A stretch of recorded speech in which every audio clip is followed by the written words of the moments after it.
try out this Telnet or SSH? Later we'll talk about the SNMP. We won't do this here. Okay. Again, just remember these things from yesterday. You log in, you're in the view node. Then you go to the config node, and you can also go to the debug prompt. Okay. CLI looks like that. Let's see it for real.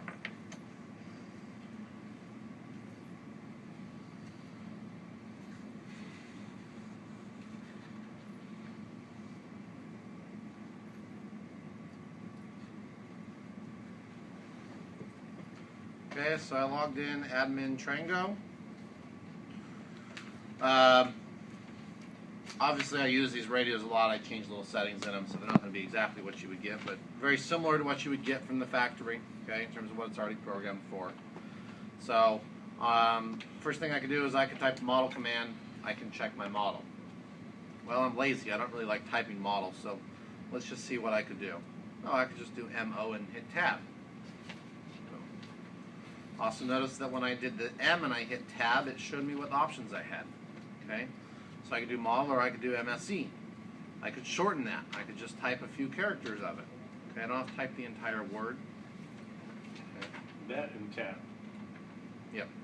So you can type something. You could hit question mark. It'll give you a little description of what you're looking at there. You could hit question mark and see all the commands you can do. Okay. Is question mark the same as help? Question mark's going to be the same as help. I think help just tells you to hit question mark. Yeah. Yeah, it does. So use the question mark. In my case, one of the first things I would do is always check the model. I can look to make sure I'm logged into the radio I think I'm logged into, because by default they're on the same IP address. So if you plug them both into a switch without changing the IP, guess what? You have no idea which one you're going to be logged into. Okay, so use the model to check that. Okay. I could look at the IP config. It's actually IP config, and see what my IP address is set to in my management interface. Okay, my out of band. Okay, I can also see the MAC address here for both the in-band, the out of band, and the in-band management. Okay. In my case, I'm using IBM, so I could look at the in-band management via IBM. I can see what those settings are. Okay, so lots of times those are the first things you need to do. Let's say I needed to actually change the IP address. So I would go into the config node, just type con password Trango. Okay. If I wanted to change the IP address, I type IP config and I hit question mark. What do I do? Okay, IP question mark. Oh, I'm going to put in my IP address. Okay, 192. Whatever I'm changing it to. Okay.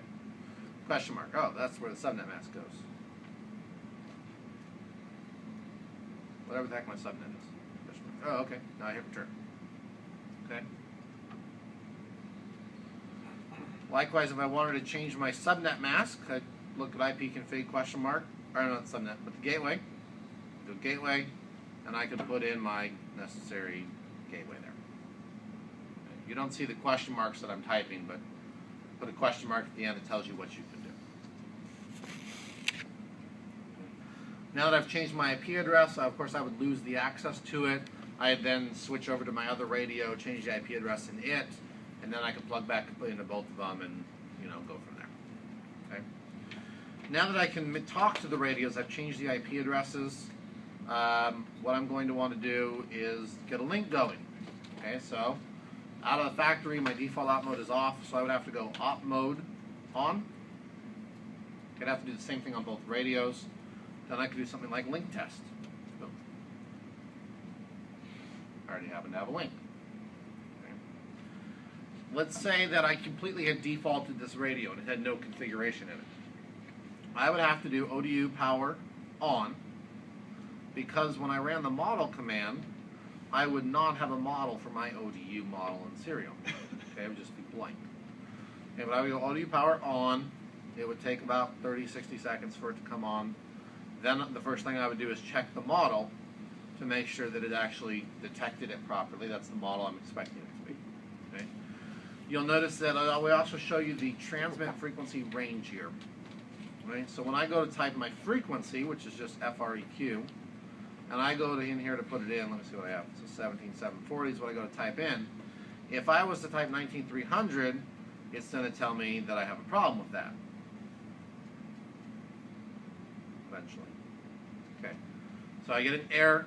It says timeout, didn't receive the response from the ODU. If I look at my model command, I can see right here my transmit frequency min and max. What I tried typing in is not in that range. I'm like, oh, okay, well, let me go frequency 17740. Oh, that's better. Okay. You only set the transmit frequency, it detects the duplex, and it sets the receive frequency accordingly for you. Okay, just like in the web interface. If we needed to change the duplex, you'd use the freak duplex command, and you'd put in a different spacing. Okay. You need to do that. You need to check to make sure, because only certain models will actually allow you to do that. You'll notice that my duplex happens to match part of the model number. Okay. This is an HP1 series. It's an 18 gigahertz ODU, and the duplex is 1560. Okay. Finally, it's a subband 3, and it's an A-side, which means it's the low transmit. I've never really checked that. That's not something you would normally. You really should never have to check the Because duplex. off the top of my head, I don't know what the duplex is for these freaks. If you wanted to test the telnet, I just telnetted in. There's one on his desk. If you want to play with that, because I know you were asking a lot of questions on that. Oh yeah, you can telnet or SSH into that apa.trangosys.com like we did yesterday. If you want to play with anything there. Yeah, but he says Windows 7 doesn't have it. Well, you had. You have to download PuTTY then. Yeah, I have PuTTY though. Yeah, you use PuTTY and SSH into it. Back to the duplexes. So is that different for every freak? Like 6 is different from 18 to 23. I imagine the range is. Yeah, and it's typically set by the model. There are a few exceptions where you have to change it, but not so much in the U.S. Okay.